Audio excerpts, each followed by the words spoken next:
안녕하세요. 기업 탐방 중심의 독립 리서치 아리스입니다.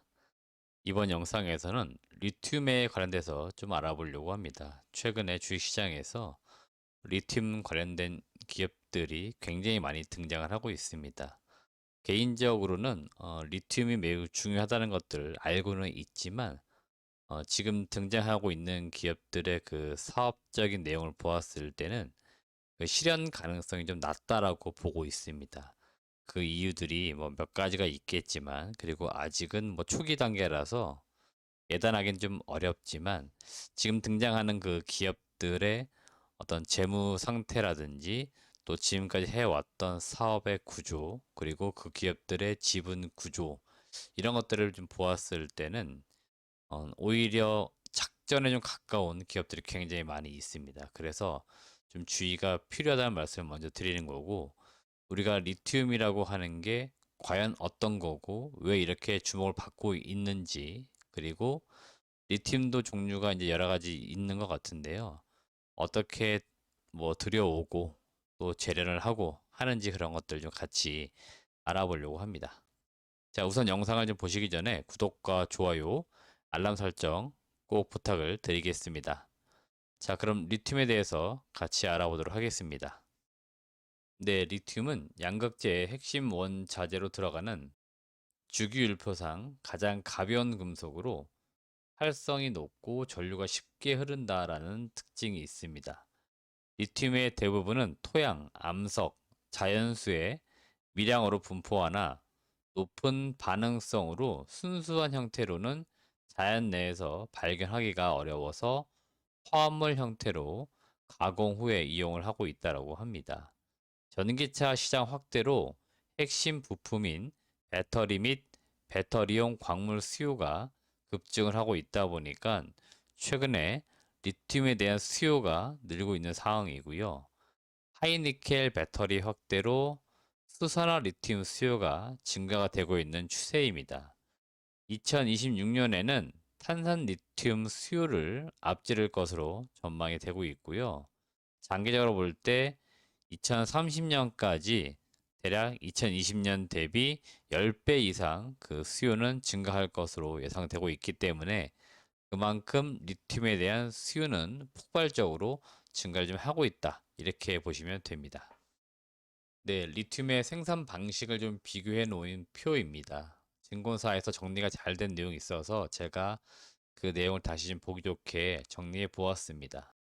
우선 크게는 염수형, 그 다음에 경함형으로 구분을 지을 수가 있는데, 염수형은 여러분들이 그 염호라고 해서 뭐 리튬이 매장되어 있는 호수 뭐 이런 이야기 많이 들어보셨을 거고요.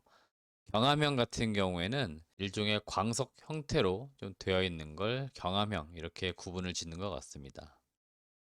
세계 리튬의 87%는 방금 말씀드렸던 염수형, 염호라고 부르는 이곳에 매장이 되어 있으며 나머지는 이제 경합 내에 존재하기 때문에 사업성이 있는 리튬의 경우에는 주로 경합형 광산이나 염호에서 좀 산출이 된다고 합니다.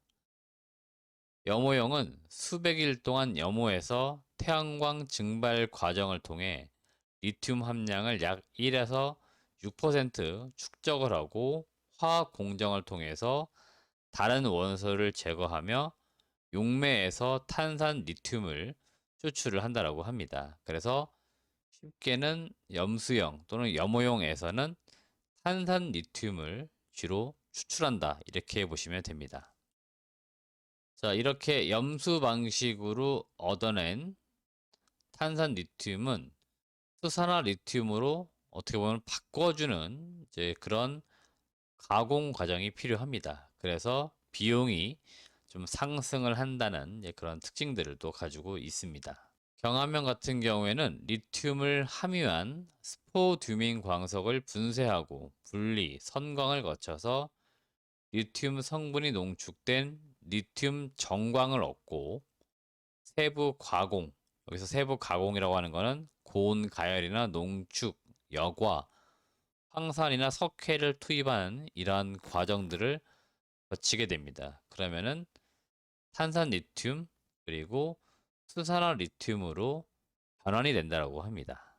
리튬 광석의 경우에는 리튬 함유량이 대략 한 1에서 2% 정도에 불과하다고 합니다. 98%는 다른 광물로 구성되어 있는데 리튬 정광의 경우에는 리튬 함유량이 6%까지 상승한다는 그런 특징들을 또 가지고 있습니다. 다음은 리튬과 관련된 국가별 비교 내용입니다. 우선 매장량과 생산 비중을 알아보도록 하겠습니다.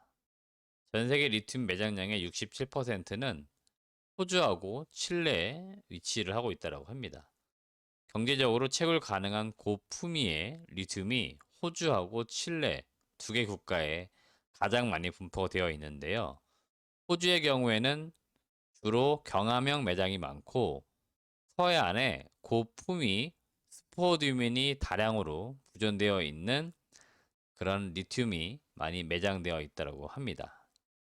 칠레의 경우에는 염수형 매장이 많고 타 국가 대비 리튬 품위가 가장 높아서 남미 삼각지에서 경제성이 가장 높은 국가로 평가를 받고 있습니다.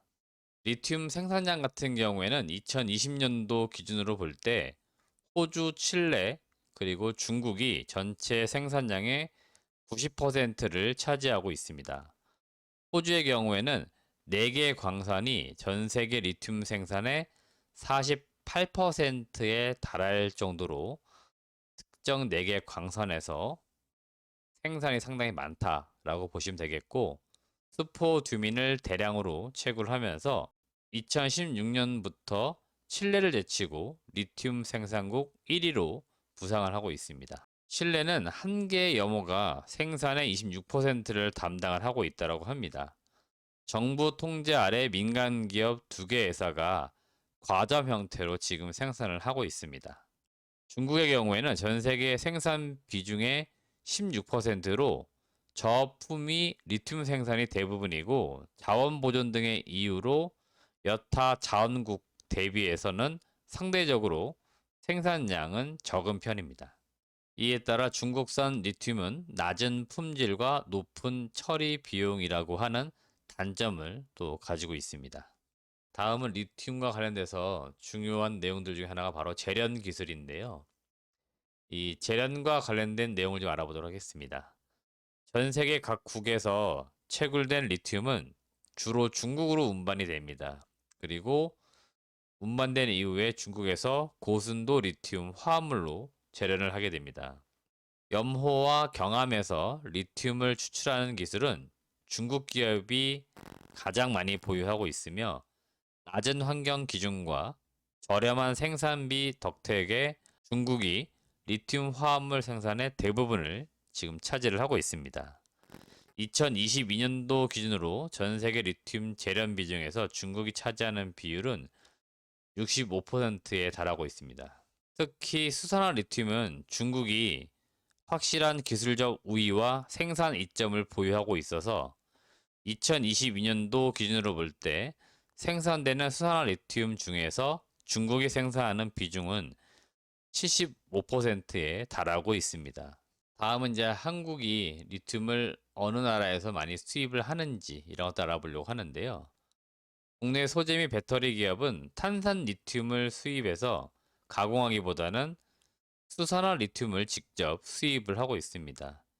배터리 중에서 수산화 리튬이 투입되는 삼원계 배터리, 통상 NCA, NCM이라고 부르는 삼원계 배터리 생산이 우리나라 같은 경우에는 98%에 이르고 있기 때문에 대부분의 리튬은 수산화 리튬이라고 보시면 되겠고, 이거를 대부분 지금 수입을 하고 있는 그런 단계입니다. 그 중에서도 리튬 수입 국가별로 보시면은 중국이 절대적으로 높은 수치를 보이고 있습니다. 그래서 실질적으로 우리나라 같은 경우에 리튬을 이제 수입을 하는데 대부분 중국에서 가져오고 있다. 이렇게 보시면 되겠습니다.